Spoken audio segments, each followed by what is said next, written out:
قال الله تبارك وتعالى في كلامه المجيد: أعوذ بالله من الشيطان الرجيم. بسم الله الرحمن الرحيم. وإذا تتلى عليهم آياتنا بينات قال الذين كفروا للذين آمنوا أي الفريقين قال الذين كفروا للذين آمنوا أي الفريقين خير مقاما وأحسن نديا وكم أهلكنا قبلهم من قرن هم أحسن أثاثا ورئيا. قال المؤلف والمفسر رحمه الله تعالى: أدام النفع بعلومه وعلومكم في الدارين آمين. إذا أن قال يخبر تعالى عن الكفار حين تتلى عليهم آيات الله ظاهرة الدلالة بينة الحجة واضحة البرهان أنهم يصدون يعرضون عن ذلك ويقولون عن الذين آمنوا مفتخرين عليهم ومحتجين على صحة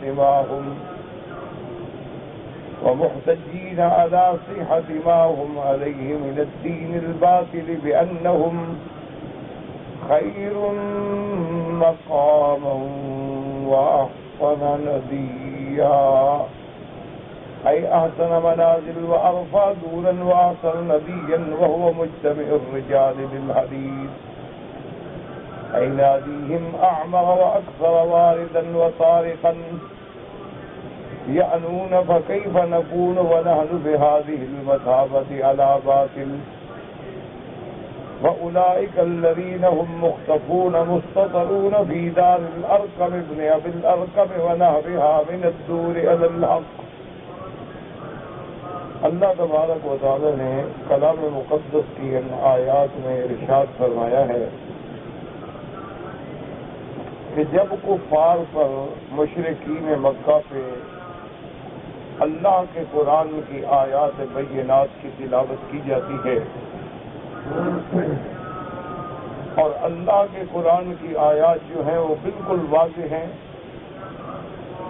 جن میں کسی قسم کا کوئی ابہام نہیں، کوئی اخفاء نہیں، کوئی اشتباہ نہیں،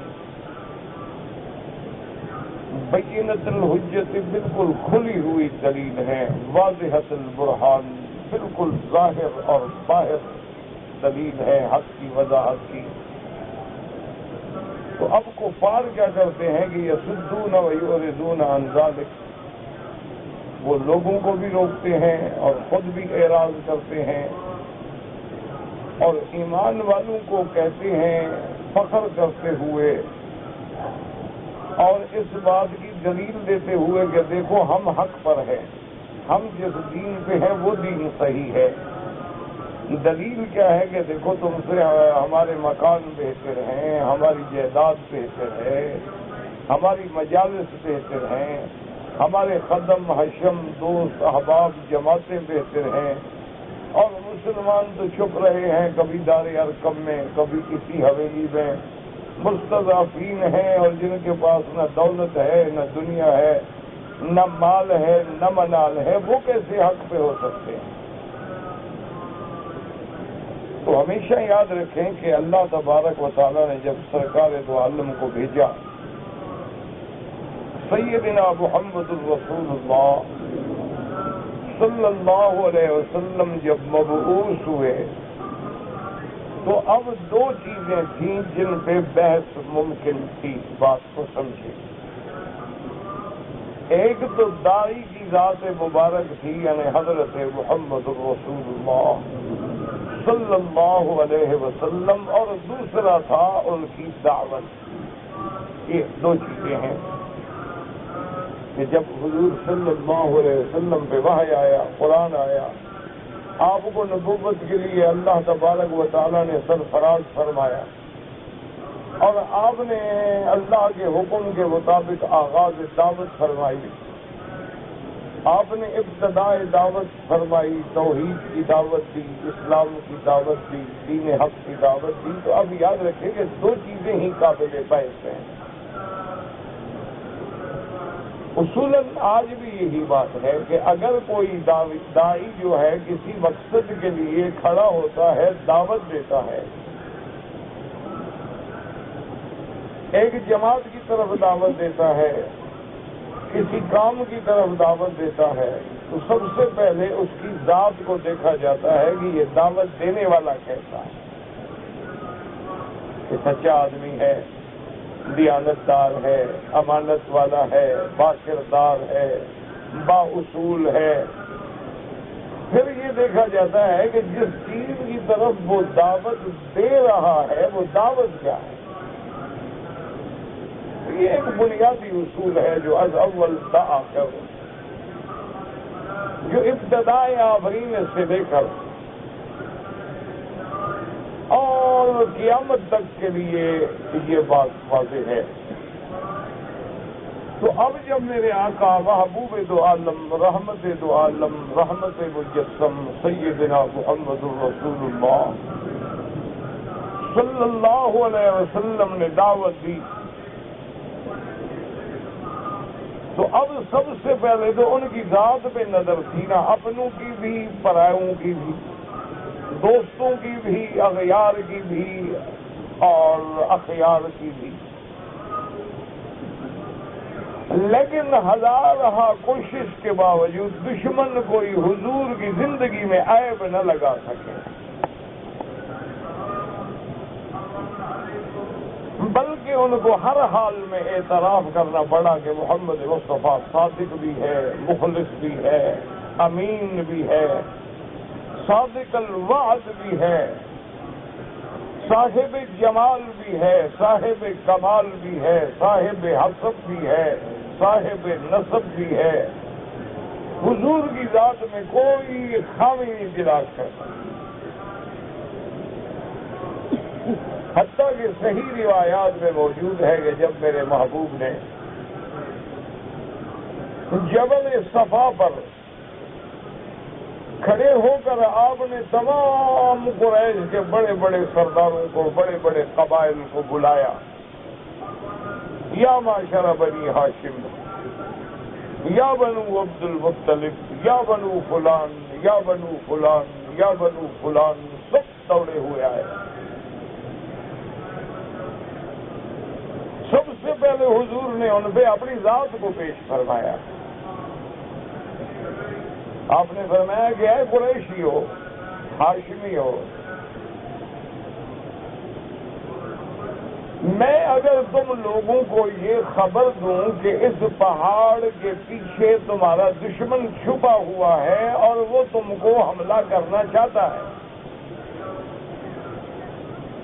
تو کیا اتنی بڑی خبر بغیر تحقیق کے صرف میری کہنے پہ مان لو گے؟ انہوں نے کہا بالکل مانیں گے.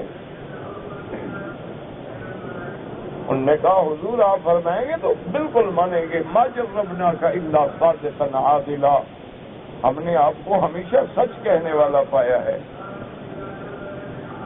ہم نے آپ کو ہمیشہ عادل کرنے والا پایا ہے، تو آپ کی بات کیوں نہیں مانیں گے؟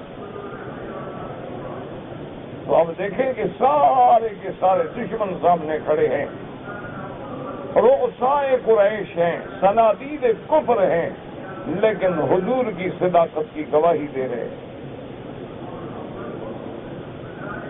اسی طرح جو ایک بہت بڑا مشہور واقعہ ہے، احادیث میں بھی موجود ہے، تاریخ میں بھی موجود ہے، اور اس کی حقیقت ہونے میں کوئی اشتباہ بھی نہیں ہے،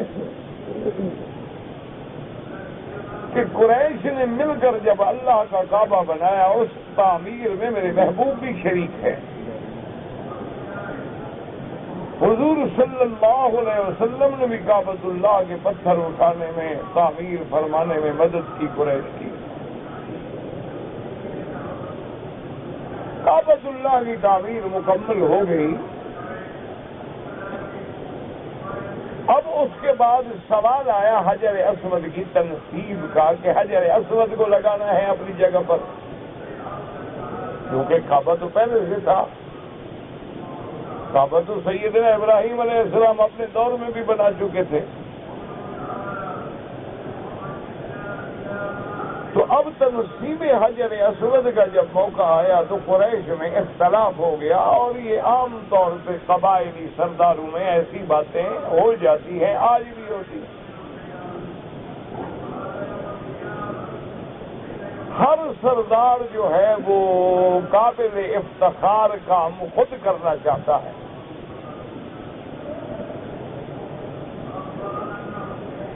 تو جب ان سرداروں نے اکٹھے ہو کے بیٹھے تو اب جناب ان میں بڑے بڑے قبائل تھے۔ قریش تو ایک بہت بڑا قبیلہ ہے نا، اس کی آگے بڑی شاخیں ہیں، بطون ہیں۔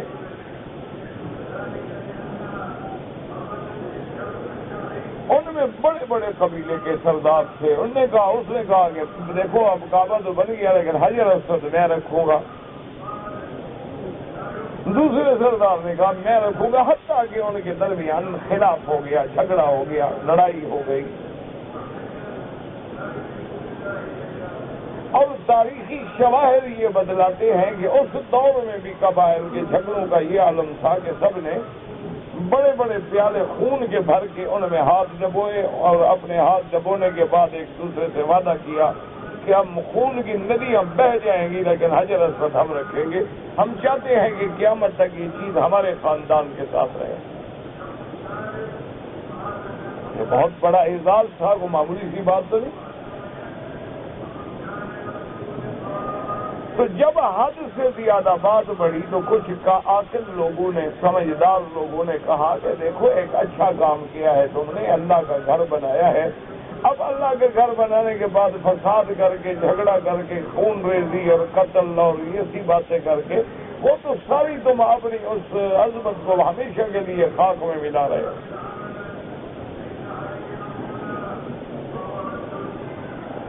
تو انہوں نے کہا پھر حل کیا؟ انہوں نے کہا بالکل حل کرتے ہیں۔ حل یہ ہے کہ ہم لوگ سارے کے سارے حرم میں بیٹھ جاتے ہیں اور دروازے جو ہیں تمام مسجد الحرام کے بند کر دیتے ہیں، ایک کھلا چھوڑ دیتے ہیں۔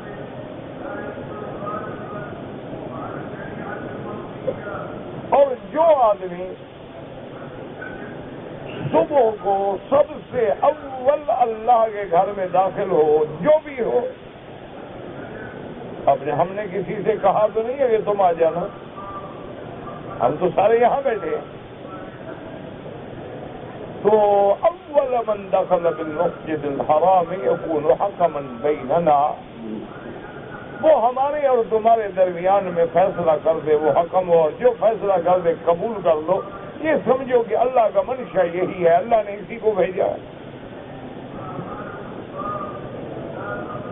بات سمجھ آ گئی، مان گئے، اور اس کے بعد دروازے بند کر کے وہیں بیٹھ گئے انتظار میں۔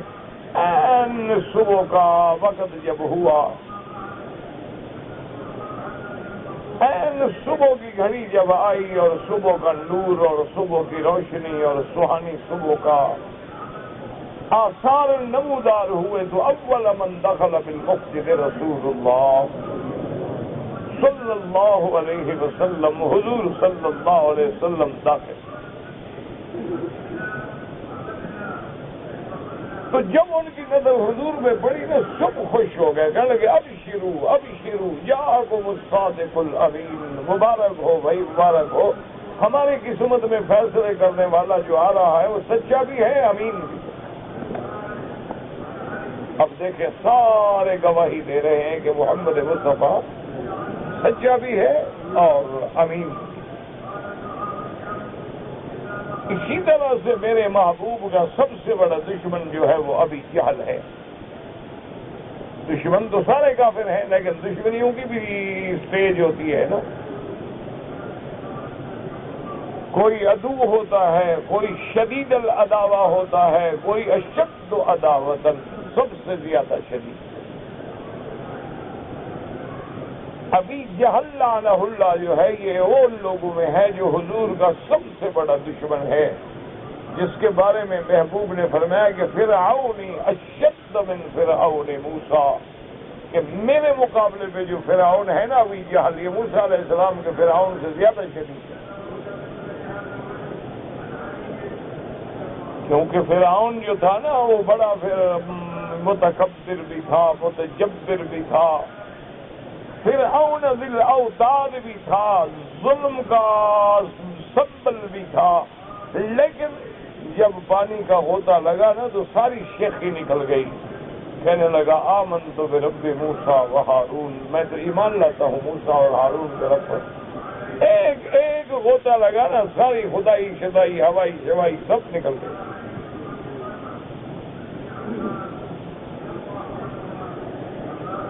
لیکن ابو جہل دیکھیں، بدبخت کا عالم دیکھیں کہ اپنی دشمنی میں کتنا شدید ہے کہ میدان بدر میں پڑا ہوا ہے، گردن کٹ چکی ہے، باقی رگیں اڑی ہوئی ہیں، بچنے کی کوئی امید نہیں ہے، آخری سانس ہے، لیکن ایک صحابی نے جب ٹھوکر ماری اور کہا ابو جہل آج تو اللہ کا وعدہ سچا ہو گیا نا، مسلمان جیت گئے تم ہار گئے، اللہ کا وعدہ پورا ہو گیا نا، ہم نے کامیاب ہو گئے اور تم ہار گئے، کیا تم جیت گئے، کو مکہ تھوڑا فتح کر لیا، ایک لڑائی ہے، لڑائی میں بندہ ہارتا بھی ہے جیتتا بھی ہے، یہ کون سی بڑی بات، یعنی اس وقت بھی غرور نہیں گیا۔ ایک صحابی نے بعض روایات میں ہے، حضرت عبداللہ ابن مسعود رضی اللہ تعالیٰ عنہ نے جب گردن کاٹنے کا ارادہ فرمایا کہ اب یہ بدبخت اب بھی بکواس کر رہا ہے تو بس باقی جو لگے ہیں کاٹ دو، ختم ہوگی ساتھ، تو اس حال میں بھی کہتا ہے کہ تمہاری تلوار سے میری گردن نہیں کٹے گی، میری تلوار نکال لو۔ تم لوگوں کی خراب تلواریں ہیں، کمزور تھی اور بے قیمت تھی، میں سردار کی گردن ہے، میری تلوار سے کاٹو اور ذرا گردن بھی نیچے کر کے کاٹنا، پتہ لگے کہ لمبی گردن والا سردار تھا۔ اندازہ کریں کہ بدبخت موت کے کنارے پہ پڑا ہے، جہنم سامنے ہے، ملائکۃ العذاب کا مشاہدہ ہو رہا ہے، لیکن کفر کی اکڑ نہیں گئی۔ اتنا بڑا دشمن، لیکن دیکھیں میرے محبوب کی صداقت کی گواہی پر وہ بھی مجبور ہے۔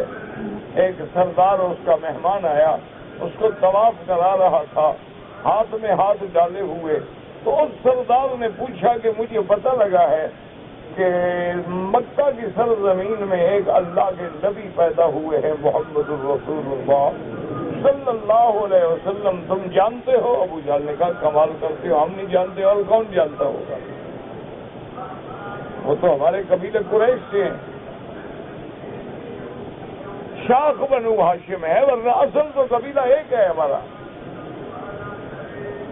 تو اس نے پوچھا کہ ابو جہل ایک بات بتاؤ، جب تمہارے قبیلے کے ہیں پھر تم تو سب سے اچھی طرح جانتے ہو، مجھے یہ بتلاؤ کہ وہ کیسی ذات ہیں؟ کہنے لگا کہ سچی پوچھتے ہو، واللہ انہ لصادق، خدا کی قسم وہ سچا ہے۔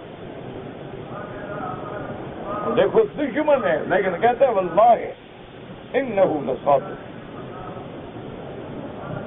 اور سردار نے کہا کہ تم کیسے کہہ سکتے ہو کہ وہ سچا ہے؟ تو دیکھیں ابو جہل ہے، دشمن ہے، لیکن کیسے دلیل دی؟ کہنے لگا ولد فینا وعاش فینا 40 سنۃ، وہ پیغمبر خدا جو ہیں حضرت محمد مصطفیٰ جو ہیں صلی اللہ علیہ وسلم ہمارے قبیلے میں پیدا ہوئے، مکے میں پیدا ہوئے، 40 سال کی زندگی ہمارے سامنے گزری، بچپن گزرا، جوانی گزری، شباب آیا،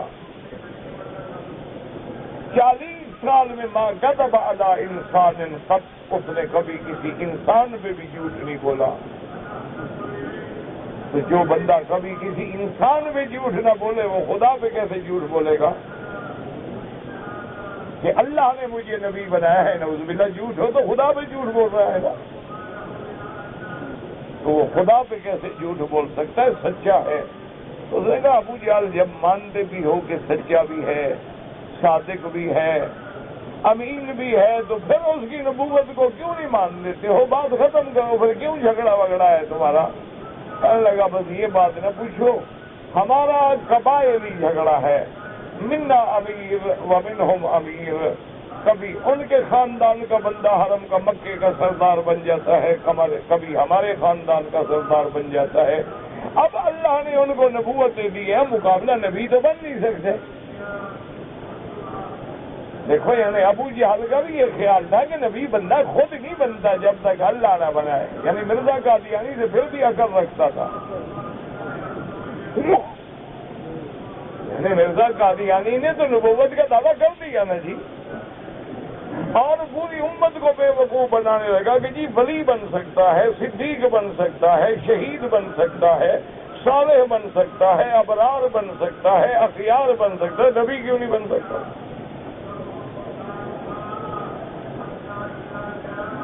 تو اس لیے لیکن ابو جہل یہ بات جانتا تھا کہ نبوت ایسی چیز نہیں جو کما کے حاصل کر لی جائے، نبوت ایسی چیز نہیں جو محنت سے مل جائے، نبوت ایسی چیز نہیں جو رات کی تہجدوں سے مل جائے، نبوت ایسی چیز نہیں ہوتی ہے جو کسب و ریاضت سے مل جائے، باقی تمام مراحل پہ آدمی محنت سے پہنچ سکتا ہے، اولیاء اللہ کی صحبت میں ولایت پہ پہنچ سکتا ہے، اولیاء اللہ کی صحبت میں اخیار و ابرار کے ساتھ مقام مل سکتا ہے، ان کی صحبت میں الحمدللہ شہداء و صالحین میں آ سکتا ہے، صدیقین میں آ سکتا ہے، لیکن نبوت کا اللہ نے دروازہ بند کر دیا ہے، وہ محنت سے تو ملتی نہیں، وہ تو اللہ کی عطا ہے، اور دینے والے نے فیصلہ کر دیا ہے کہ میں نے اپنے نبی محمد مصطفیٰ کو پیدا کرنے کے بعد اپنی تقدیر میں فیصلہ کر دیا ہے، نہ نبی پیدا کروں گا نہ رسول پیدا کروں گا، میں نے اپنی نبوت اور رسالت کی انتہا کر دی محمد رسول اللہ پہ، اس لیے آپ کے دین کو بھی کامل کر دیا اور نعمتوں کو بھی پورا کر دیا ہے۔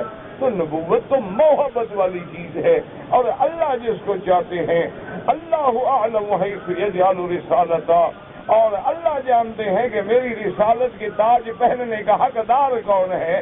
حضور کے بعد اللہ تبارک و تعالی انتہا کر دی گیا، محمد مصطفیٰ کے بعد اور کوئی نبی آ ہی نہیں سکتا،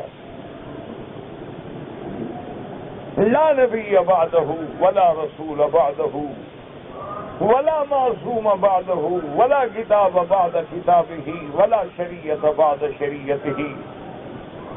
اللہ تبارک و تعالیٰ نے ایک اپنا آخری نبی ایسا چنا ہے نا کہ جس کے بعد وہ مسئلہ ہی بند کر دیا،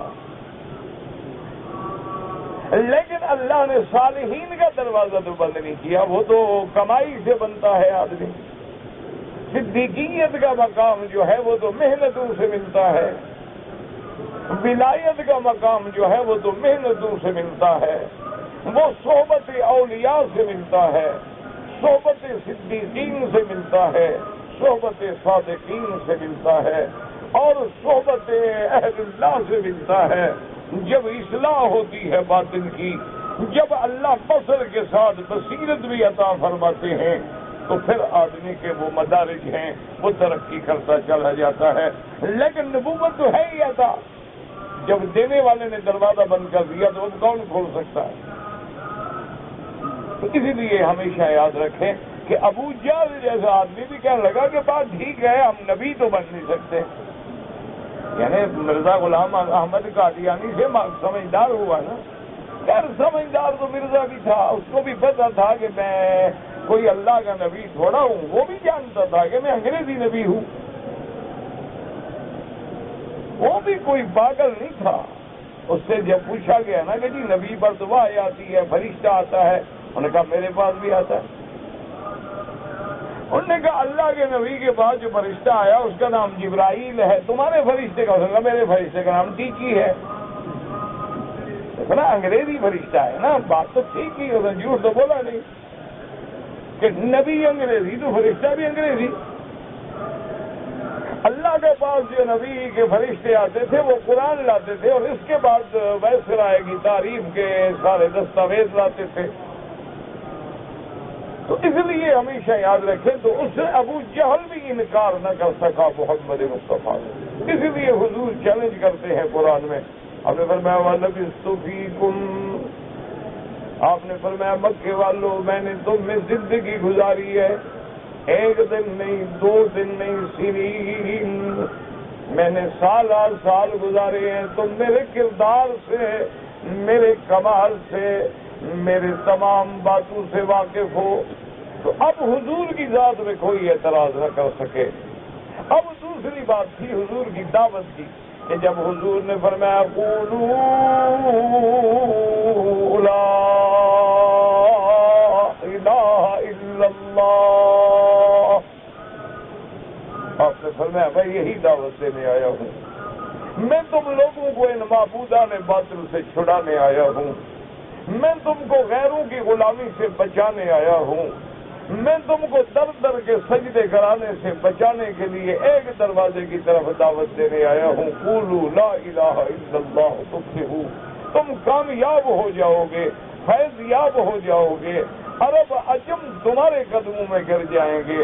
اور آج بھی ہمیں حضور کے اس سبق کو یاد کرنا چاہیے کہ اگر تم چاہتے ہو کہ عرب اور عجم ایک ہو جائیں، اگر تم چاہتے ہو کہ امت مسلمہ کو پھر کامرانیاں اور کامیابیاں مل جائیں، تو لن یصلح آخر هذه الامة الا كما صلح به اولها، امت کا آخر کی اصلاح نہیں ہو سکتی مگر اسی راستے سے جس راستے سے انقلاب لائے حضرت محمد رسول اللہ صلی اللہ علیہ وعلا آلہ واصحابہ وسلم تسلیما کثیرا کثیرا. جب حضور نے یہ دعوت دی تو اب پھٹک پڑے، الہذا جماعت اللہ، اسی لیے بلایا تھا، اسی لیے بلایا تھا. اب جناب بگڑ گئے.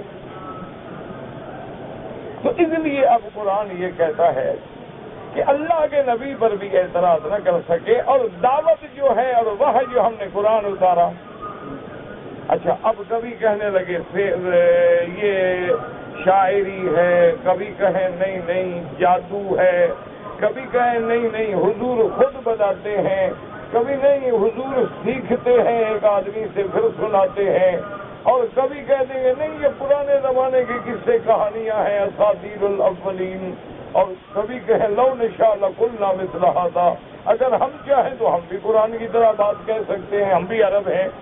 اللہ نے فرمایا میرے محبوب اگر ان کو اس بات کا گھمنڈ ہے آپ ان کو چیلنج کریں. وَإِن كُنتُمْ فِي رَيْبٍ مِّمَّا نَزَّلْنَا عَلَىٰ عَبْدِنَا فَأْتُوا بِسُورَةٍ مِّن مِّثْلِهِ وَادْعُوا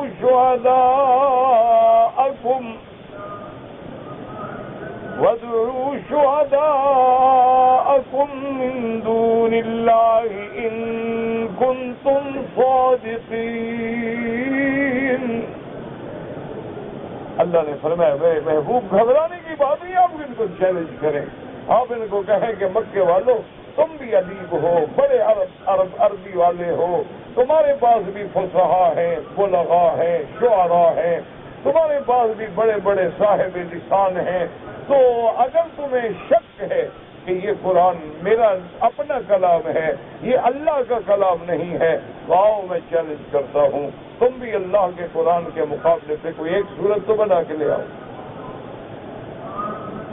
ایک صورت بنا کے قرآن کا مقابلہ کرو. اب جناب اس کا بھی جواب دے، اللہ کے قرآن کا مقابلہ کون سے؟ آج دیکھیں گے آج دنیا کفر جو ہے وہ اپنے علوم کے مطابق بہت بڑے معراج پہ پہنچی ہوئی ہے. آج دنیا کفر کے پاس علوم کی انتہا ہو رہی ہے.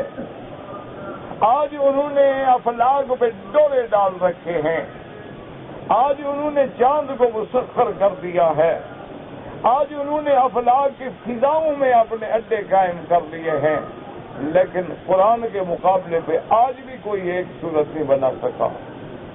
بڑے بڑے انہوں نے غدار خریدے ہیں، بڑے بڑے انہوں نے رشدی جیسے ملعونین خریدے ہیں، بڑے بڑے انہوں نے مسلمانوں کے اندر سے بگڑے ہوئے زندیق خریدے ہیں، لیکن قرآن کے مقابلے پہ آج بھی وہ چیلنج کرتا ہے قرآن کو، لے آؤ فاتو بسورۃ من مثلہ، وَادْعُوا شُهَدَاءَكُم مِّن دُونِ اللَّهِ إِن كُنتُمْ صَادِقِينَ۔ اب دیکھو نا جی، اب پوری دنیا کا الیکٹرانک میڈیا ان کے ہاتھ میں ہے، پوری دنیا کے سیٹلائٹ ان کے ہاتھ میں ہے، پوری دنیا کی جدید ٹیکنالوجی ان کے ہاتھ میں ہے۔ چلو قرآن بنا نہیں سکتے تو قرآن نے جو خبر دی ہے کسی ایک خبر کو غلط ثابت کر دو۔ دیکھو نا جی، قرآن نے خبر دی نوح علیہ السلام کے طوفان کی، آپ ثابت کریں کہ جی طوفان نہیں آیا۔ اللہ کے قرآن نے خبر دی ہے قوم عاد اور سمود کی ہلاکت کی، آپ چیلنج کریں، آپ کہیں جی نہیں کوئی قوم تھی نہیں، عاد سمود کوئی نہیں تھے، کوئی ہلاک شلاک نہیں ہوئے۔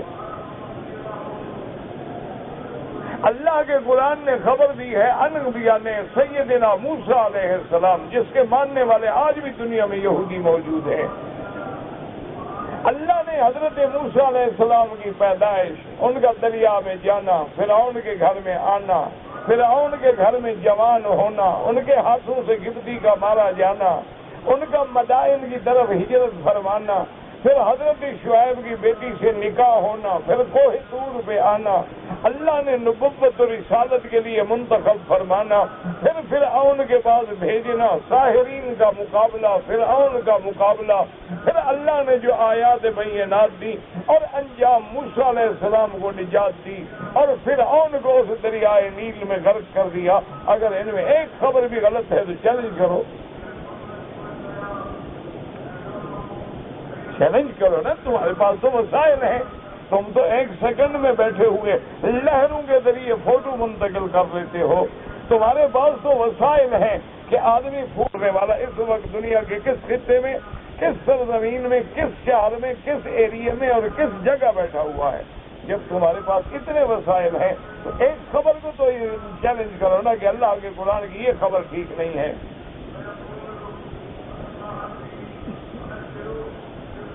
بلکہ آپ اندازہ کریں کہ خبر دینے والا کون ہے؟ محمد الرسول اللہ، اور محمد مصطفیٰ صلی اللہ علیہ وسلم کی سیرت میں ہے کہ النبی الامی، میرا وہ نبی جس نے کسی سے نہیں پڑھا، کسی مدرسے میں نہیں گیا، کسی استاد کے سامنے زانو میں تلمذ طاہ نہیں کیا، کبھی تعلیمی سفر نہیں فرمایا، اور جس شہر میں پیدا ہوا وادن غیر ذی زرع، نہ یونیورسٹیاں تھیں، نہ کالج تھے، نہ وہاں کوئی سکول تھے، نہ کوئی مدارس تھے، نہ کوئی کتابیں تھیں، النبی الامی جو خبر دے رہا ہے اس کو چیلنج کرو۔ لیکن یاد رکھیں کہ سائنس اور علومات جدیدہ جتنی آگے بڑھ رہے ہیں، جتنی ترقی کر رہے ہیں، یقین کریں کہ اتنی تصدیق ہو رہی ہے دین محمد مصطفیٰ صلی اللہ علیہ وعلا آلہ واصحابہ وسلم تسلیما کثیرا کثیرا، کہ حضور نے جو 1400 سال پہلے خبر دی، آج دنیا کی سائنس اپنی معراج پہ پہنچنے کے بعد بھی مجبور ہے کہ تصدیق کرے کہ صدق رسول اللہ، کہ حضور نے جو فرمایا تھا وہ سچ تھا۔ یہ 1400 سال کے بعد پہنچے ہیں، لیکن حضور نے 1400 سال پہلے فرما دیا۔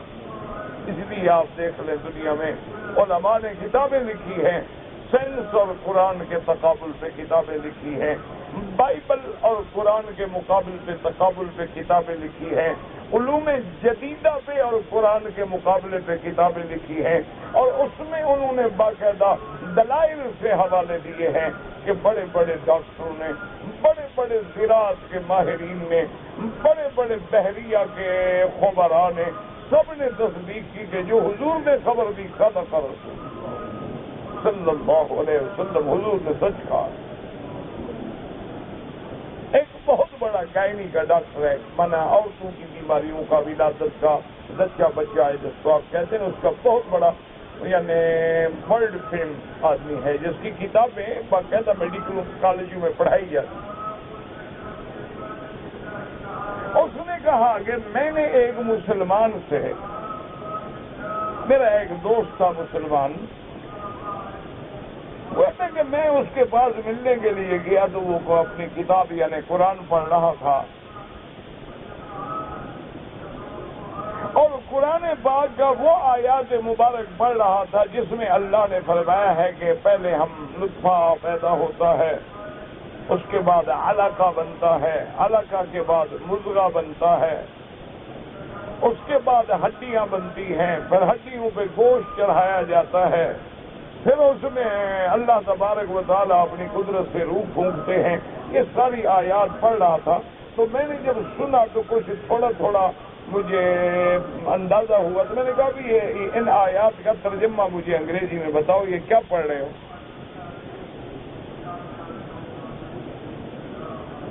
کہتے اس نے مجھے ان آیات کا انگریزی قرآن اٹھا کے مجھے دیا اور کہا کہ یہ آیات ہے، یہ ترجمہ پڑھ لو۔ وہ کہتے ہیں کہ جب میں نے پڑھا تو میں نے کہا اچھا یہ آیت ہے کہ ثم خلقنا النطفة علقة فخلقنا العلقة مضغة وخلقنا المضغة عظاما فكسونا العظام لحما ثم انشأناه خلقا آخر فتبارك الله أحسن الخالقين۔ جب میں نے پڑھا میں نے کہا اچھا یہ بتاؤ اس قسم کی آیتیں اور بھی کسی جگہ ہیں؟ میں نے کہا خدا کے بندے، اللہ نے جو پہلی وحی اتاری ہے نا اپنے نبی پہ تو یہ تو اس میں بھی ہے، اقرأ باسم ربک الذی خلق خلق الانسان من علق، یہ تو اس پہلے سبق میں بھی ہے۔ تو میں نے کہا اور کسی جگہ ایسے کہا؟ ہاں بالکل، اللہ نے فرمایا ہے فَجَعَلْنَاهُ فِي قَرَارٍ مَكِينٍ إِلَىٰ قَدَرٍ مَعْلُومٍ، کہ پھر ہم اس نطفے کو ایک محفوظ مقام پہ رکھتے ہیں۔ وہ محفوظ مقام کیا ہے؟ فِي ظُلُمَاتٍ ثَلَاثٍ، تین اندھیریوں کے اندر ہم اس کو محفوظ کرتے ہیں۔ اور وہ نطفہ کہاں سے آتا ہے؟ وہ بھی قرآن کہتے ہیں فَلْيَنظُرِ الْإِنسَانُ مِمَّا خُلِقَ خُلِقَ مِن مَّاءٍ دَافِقٍ يَخْرُجُ مِن بَيْنِ الصُّلْبِ وَالتَّرَائِبِ۔ کہتے ہیں جب میں نے یہ ساری آیتوں کا مطالعہ کیا تو میں نے اس سے پوچھا کہ اچھا یہ بتاؤ کہ محمد مصطفیٰ بہت بڑے ڈاکٹر تھے امراض زنانہ کے؟ اس نے کہا کہ نہیں، ہمارے نبی ڈاکٹر تو نہیں، وہ تو نبی تھے۔ میں نے کہا جس ملک میں جس شہر میں آپ کے نبی پیدا ہوئے وہاں کوئی بہت بڑا میڈیکل کالج تھا؟ اس کا اللہ کے بندے وہاں تو پرائمری اسکول بھی نہیں تھا۔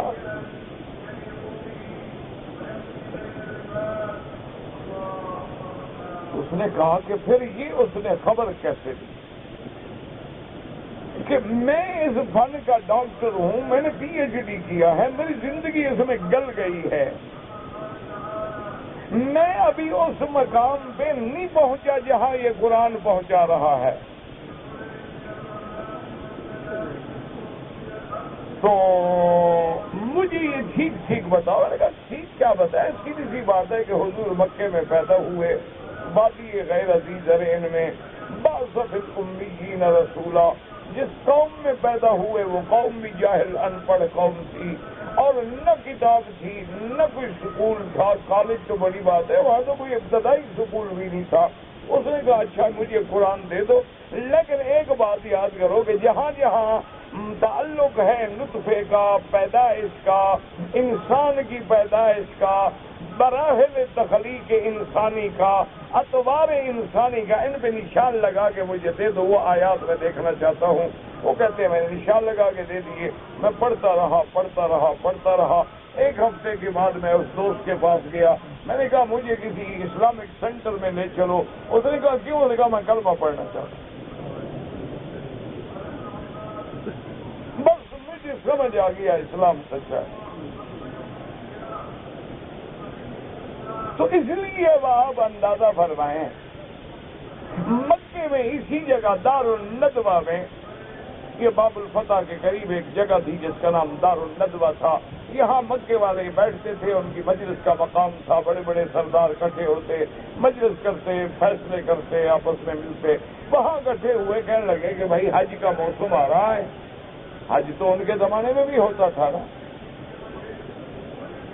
حج تو حضرت آدم نے بھی کیا ہے,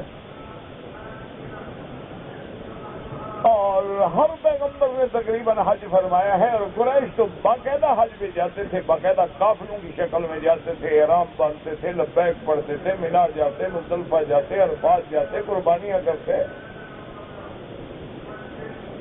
یہ حج عمرہ کر کے خوش نہ ہو جایا کریں کہ ہم نے بڑا تیر مارا ہے. یہ تو مکے کے مشرک بھی کرتے تھے.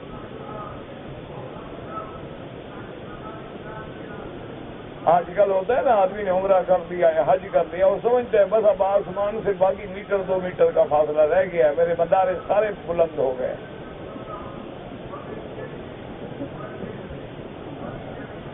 لیکن ایک بات کو ہمیشہ دماغ میں رکھا کرو کہ طواف مشرکین بھی کرتے تھے, عمرہ مشرکین بھی کرتے تھے, قربانیاں مشرکین بھی دیتے تھے, مینا جاتے تھے, عرفات جاتے تھے, مزدلفہ جاتے تھے. زمزم صرف پیتے نہیں پلاتے تھے, حجاج کی خدمت کرتے تھے. سرید ہاشم مشہور تھی, 100 اونٹ اس دور میں ذبح کر کے حضور کے دادا جو ہے نا اس کے شوربے میں روٹیوں کے ٹکڑے ڈال کے حاجیوں کو کھلاتے تھے, سرید کھلاتے تھے.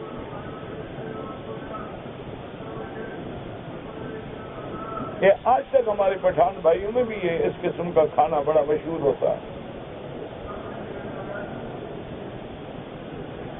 ان میں جو ہے عرب کے خواص ہیں, وہی سخاوت ہے, شجاعت ہے, مہمان نوازی ہے, رواداری ہے.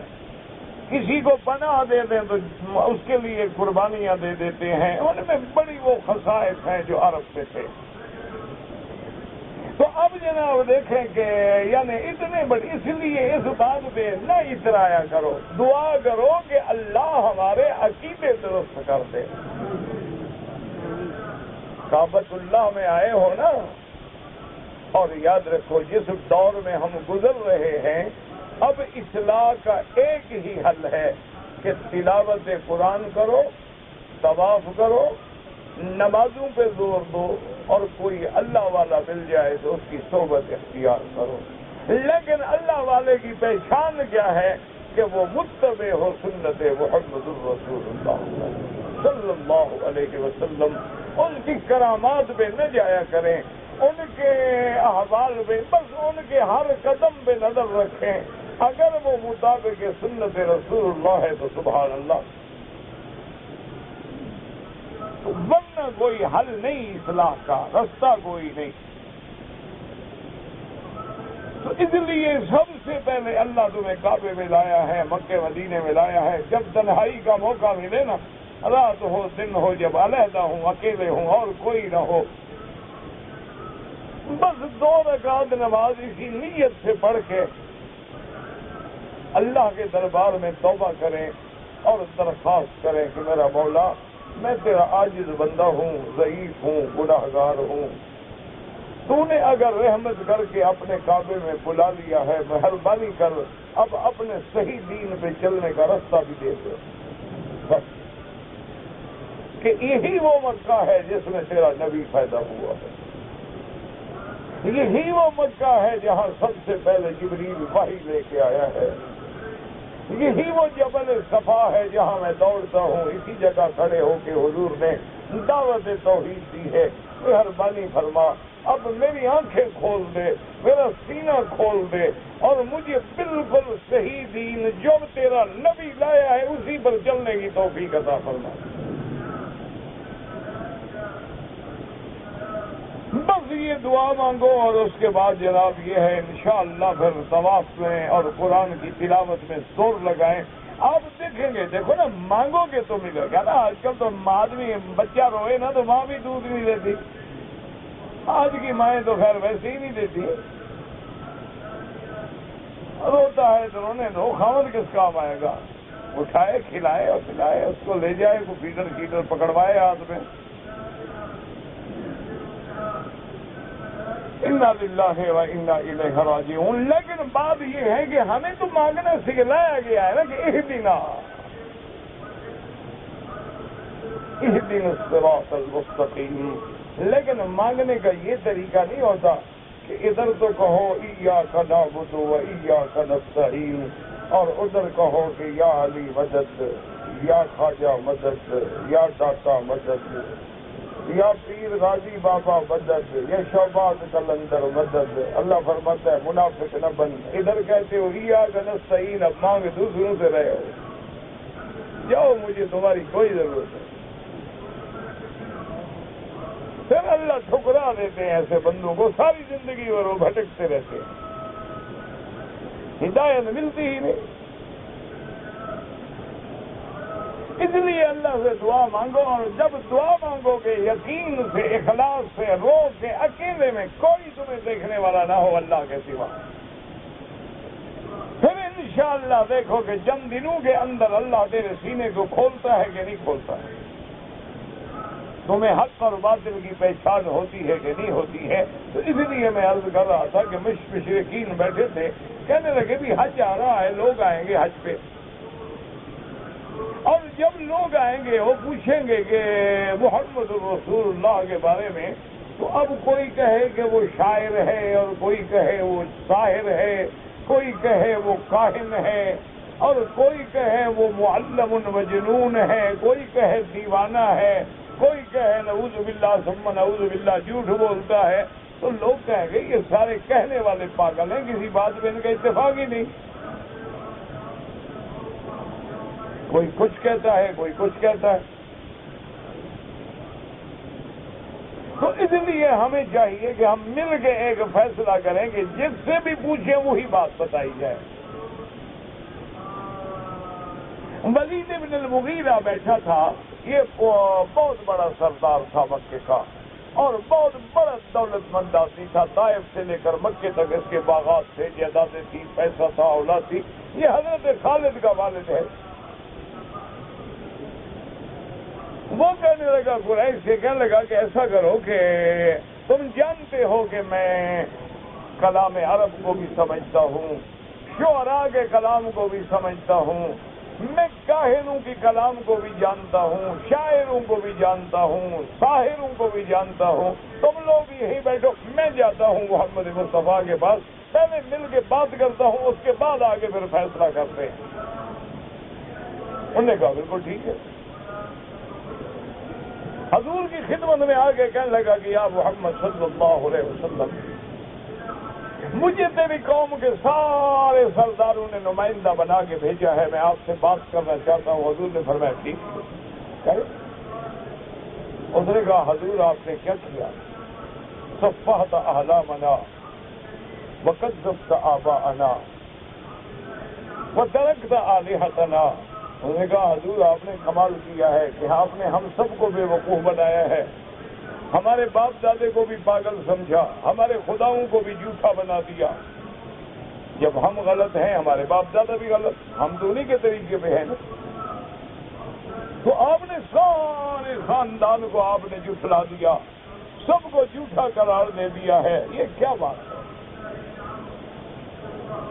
حضور سنتے رہے. جب اس نے تقریر ختم کی, حضور نے فرمایا کہ ولید اب تم نے بات ختم کر لی ہے؟ انہوں نے کہا ہاں یار. فرمایا اچھا اب میں کہتا ہوں سنو, تم نے کہا میں نے سنا.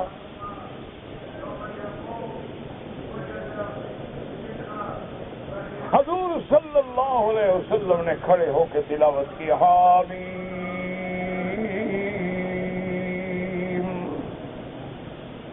تنزیل الکتاب من اللہ العزیز العلیم.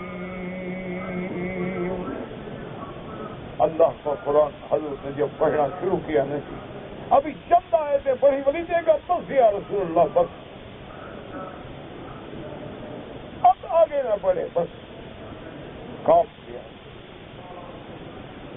جب آیات عذاب آئیں تو ولید کہتے ہیں خدا کی قسم مجھے ایسے معلوم ہو کہ ابھی عذاب اتر پڑے گا. سیدھا ولید گھر بھاگا. قریش بیٹھے ہیں انتظار، انہوں نے کہا ولید بھی کیا. اس کے بعد جب آئے دیکھو وہ کافر ہے، مشرک ہے، دشمن ہے، لیکن کہتا ہے مکے والوں میں نے جو قرآن سنا ہے نا، خدا کی قسم وہ جادو نہیں ہے، وہ شعر نہیں ہے، وہ کہانہ نہیں ہے، وہ تو ایسا قرآن ہے کہ جس کی ایک اصل ہے، بنیاد ہے، ثمر ہے، رحمت والا ہے. معلوم ہوتا ہے وہ اللہ کا سچا کلام ہے اور محمد مصطفیٰ اللہ کا سچا ہے. تو اس لیے میرے کہنے کا مقصد یہ تھا کہ ان آیات کو جو آج ہم نے پڑھی ہیں، یہ تھا کہ جب ان پہ قرآن پڑھا جاتا ہے تو قرآن کی صداقت کا جواب نہیں، جب حضور کی زندگی پیش کی جاتی ہے اس کا بھی جواب نہیں. بھئی قرآن بھی سچا، نبی بھی سچا، تو مانتے کیوں نہیں؟ تو اب جناب وہ لوگوں کو دھوکہ دیتے ہیں. وہ کہتے ہیں کہ دیکھو بابا بات یہ ہے کہ اگر اسلام سچا ہوتا، مسلمان سچے ہوتے تو اللہ ان کو دولت دیتا، مکان دیتا، بلڈنگیں دیتا، طاقت دیتا، قوت دیتا. تم تو ہر جگہ چھپ رہے ہو، بھاگ رہے ہو، تو ہم بہتر ہوئے نا. ان کو روکنے کے لیے وہ یہ دلیل دیتے ہیں کہ ای الفریقین خیر مقاما واحسن ندیا. ہم دو میں سے کون ہے جس کے مقام اور جس کی مجلسیں بہتر ہوں؟ تو ظاہر بات ہے کہ ظاہراً تو ان کی بہتر تھی. تو اللہ نے پھر ان کا رد فرمایا. اللہ نے فرمایا میرے محبوب آپ ان کو بتا دو کہ جن دولت پہ، جن صحبتوں پہ، جن قوتوں پہ تم ناز کرتے ہو، تم سے پہلے بڑی قوت والوں کو ہم ہلاک کر چکے ہیں. اور اصل فیصلہ تو قیامت والے دن ہوگا جب تم جہنم میں جل رہے ہوگے اور محمد مصطفیٰ کے ماننے والے جنتوں کے سردار بنیں گے. پھر پتہ لگے گا کہ کس کا مقام بہتر ہے. اللہ سے دعا کریں اللہ ہم سب کا انجام بہتر فرما دے. وما علینا الا البلاغ.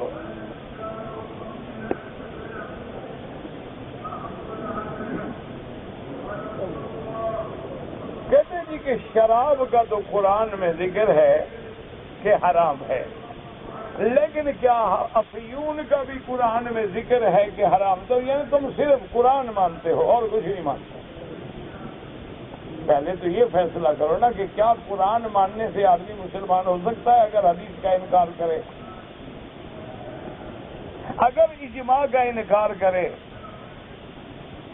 تو پہلے تو یہ طے کرو نا کہ کیا تم بھی اہل قرآن کی طرح جو دعویٰ کرتے ہیں اپنے جھوٹے باطل دعویٰ کہ ہم اہل قرآن ہیں، جی قرآن مانتے ہیں، جھوٹ بات ہے. اگر قرآن مانتے تو قرآن نے تو یہ بھی حکم دیا ہے کہ میرے مدنی محمد مصطفیٰ کی اطاعت کرو. قرآن مانتے ہو تو قرآن نے کہا ما آتاکم الرسول ہو فخذوہ وما نہاکم عنہ فانتہوا. جس بات کا میرے نبی کہے لے لو اور جس سے روکے رک جاؤ. تو جب تک تم نبی کے دروازے پہ نہیں آؤ گے، قرآن سے تو تم 4 رکعتیں عشاء بھی ثابت نہیں کر سکتے. حکیم کہاں ڈھونڈو گے؟ قرآن سے تو تم فجر کی 2 رکعتیں بھی ثابت نہیں کر سکتے. قرآن پاک سے جو جنازے میں دعا پڑھتے ہو تو وہ بھی ثابت نہیں کر سکتے. تو اس لیے پہلے نبی کے دروازے پہ آنا پڑے گا. اور حضور نے فرما دیا کل مسکر حرام، ہر نشہ آور چیز حرام ہوتی ہے. قلیلہ و کثیرہ حرام، اس کا تھوڑا بھی حرام ہے، اس کا زیادہ بھی حرام ہے. تو اس لیے جب حضور نے فرما دیا تو حضور کا فرمانا من یطع الرسول فقد اطاع اللہ، گویا وہ اللہ کے قرآن کا فرمانا ہے. اب حکیم کھانے کے لیے نبی کو تو نہ چھوڑو کہ تم یہاں بھی قرآن ڈھونڈو گے اور کسی بات کو نہیں ڈھونڈو گے. تو قرآن سے تو میرا بھائی پھر تم کوئی مسئلہ بھی ثابت نہیں کر سکو. قرآن ایک عظیم کلام ہے، ملک الاملاک کا کلام ہے. اس میں بنیادیں ہیں، اصول ہیں، اشارات ہیں، ان کی تفصیل بیان فرمانے والے محمد الرسول اللہ. کہتے جی مجھے بیماری ہے، میں شادی نہیں کر سکتا. تو اپنے والدین سے کہو مولوی مکی کیا کرے گا؟ ان سے کہو کہ جناب میں شادی نہیں کر سکتا. کسی بیچاری لڑکی کو دھوکے میں نہ رکھو، سیدھی بات بتا دو. اور علاج کراؤ، ٹھیک ہو جاؤ، کرو، نہ ہو سکے تو اللہ کی مرضی ہے، اس میں مولوی کیا کر لے گا بھائی؟ اگر کوئی آدمی نماز جنازہ میں شامل ہوا، 3 تکبیریں ہو چکی تھیں، 1 تکبیر ملی ہے، تو جب امام سلام پھیرے تو جلدی سے 3 تکبیریں مکمل کر لو، اللہ اکبر اللہ اکبر اللہ اکبر السلام علیکم ورحمۃ اللہ وبرکاتہ، صرف تکبیریں کہنی ہیں، لیکن وہ بھی اتنی جلدی کہو، ایسا نہ ہو کہ میت گھر پہنچ جائے اور تم تکبیریں کہتے رہو۔ جیسے ہمارے مسلمان نیت کرتے ہیں نا جی، 4 رکعت نماز برائے خدا، منہ طرف قبلہ حرام مسجد الحرام، وقت 8:30 بجے، پیچھے اس امام بروز اتوار، اللہ، امام فاتحہ پڑھ رہے ابھی نیت میں کھڑے، تو ایسا نہ ہو کہ تمہاری تکبیریں کہنے سے قبرستان میں جنازہ پہنچ گیا، تم کھڑے ہو اللہ اکبر کر رہے ہو، بس جلدی جلدی سے اللہ اکبر اللہ اکبر اللہ اکبر السلام علیکم ورحمۃ اللہ۔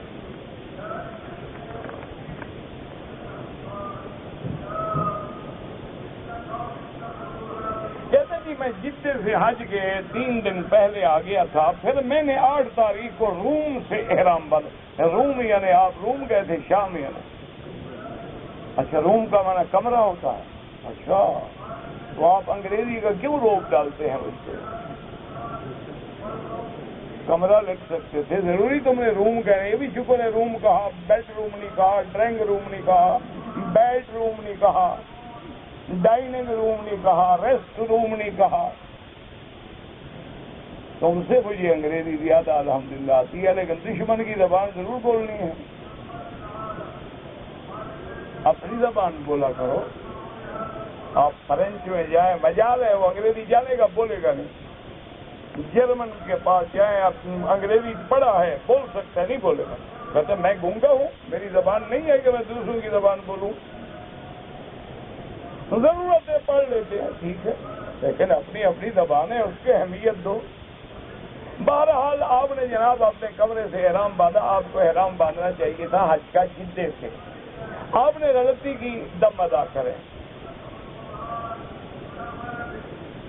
کہتے ہیں جی کہ میں نے طواف زیارت کر لیا، لیکن صفا مروہ نہیں دوڑا تھا، رش زیادہ تھا، ابھی رش ٹوٹا ہے یا ابھی بھی رش ہے؟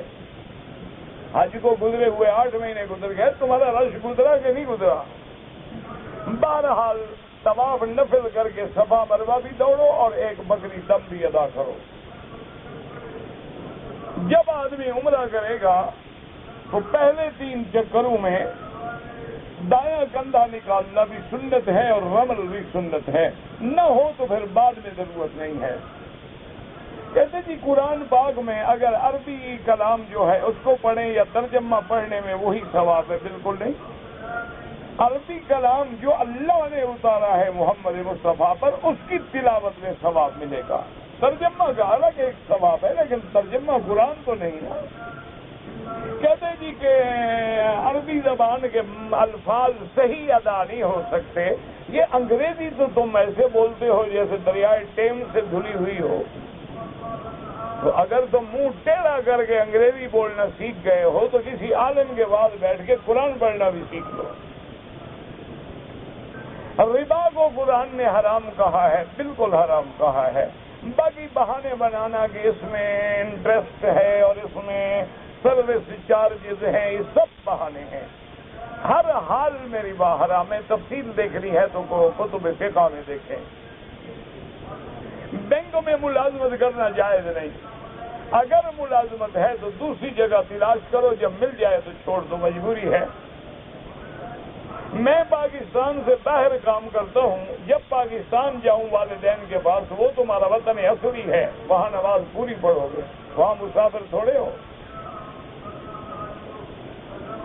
رات کے 12 بجے بھی مکروہ وقت ہوتا ہے، رات کو 12 بجے کوئی مکروہ وقت نہیں ہوتا، البتہ سرداروں کے 12 بجے تو کچھ نہ کچھ پاگل پن ہو جاتا ہے، لیکن وہ بھی سرداروں کو، دن کے ہوں یا رات کے ہوں۔ دن کے 12 بجے جب عین سورج سر پہ ہو تو نماز بنا ہے، رات کو تو سورج ہوتا نہیں۔ بچے کو دودھ پلانے سے ماں کا وضو ٹوٹ جاتا ہے؟ بالکل نہیں ٹوٹتا۔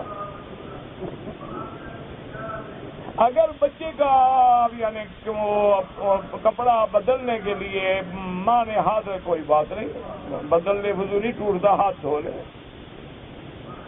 اگر شوہر کی نظر اپنی بیوی کی چھاتی پہ پڑ جائے تو وضو ٹوٹ جاتا ہے؟ بالکل نہیں ٹوٹتا، سارے بدن پہ پڑ جائے نہیں ٹوٹتا۔ دیکھنے سے کیا ہوتا ہے؟ کھانا سامنے رکھا ہو روزے میں دیکھتے رہے، روزہ ٹوٹ جاتا ہے۔ لیکن دیکھنا بیوی کو، لوگوں کو نہ دیکھنا۔ کہتے جی کہ یہاں کے لوگ تھوڑی چھوٹی سی داڑھی رکھتے ہیں، ہم نے ان کا کلمہ نہیں پڑھا، نبی کا کلمہ پڑھا ہے، یہاں کے لوگوں کا کلمہ نہیں پڑھا۔ کہتے جی لوگ عمرہ کرنے کے بعد عرب آتے ہیں، احرام پھینک دیتے ہیں تو اٹھا سکتے ہو۔ کہتے جی آپ جمعرات کو بھی درس دیا کریں، اگر مجھے بھی تو کوئی آرام کرنا چاہیے۔ ویسے انشاءاللہ کل درس بھی نہیں ہوگا، پرسوں ہوگا، مجھے کل ایک دن کے لیے جانا ہے۔ نماز کی حالت میں ہاتھ جو ہیں، دیکھو میرا بھائی جھگڑا نہ کیا کرو، حدیث میں ناف سے اوپر بھی ثابت ہے، ناف پر بھی ثابت ہے، سینے پر بھی ثابت ہے۔ لیکن امام ابو حنیفہ رحمۃ اللہ علیہ کا جو مفتاح قول ہے وہ ناف کے نیچے ہے۔ اگر ہم نے سورۃ فاتحہ پڑھ لی، اگلی سورت شروع کرنے سے پہلے بسم اللہ الرحمن الرحیم پڑھیں گے۔ ایک آدمی ڈرائیور ہے، وہ مکے جاتا ہے، مدینے جاتا ہے، طائف، اس کے لیے احرام ضروری نہیں ہے۔ کوئی آدمی عصر کے بعد طواف کرے تو امام ابو حنیفہ رحمۃ اللہ علیہ فرماتے ہیں کہ اس کی 2 رکعت مغرب کے بعد پڑھے، اور امام احمد بن حنبل رحمۃ اللہ علیہ کے نزدیک حرم میں ہر وقت جائز ہے۔ مسجد الحرام میں ٹیلی فون پہ بات کرے کوئی مجبوری ہو، ورنہ یہ لوگ جو ٹیلی فون لاتے ہیں جن میں موسیقی اور گانے بھرے ہوئے ہیں، یہ بالکل حرام ہے۔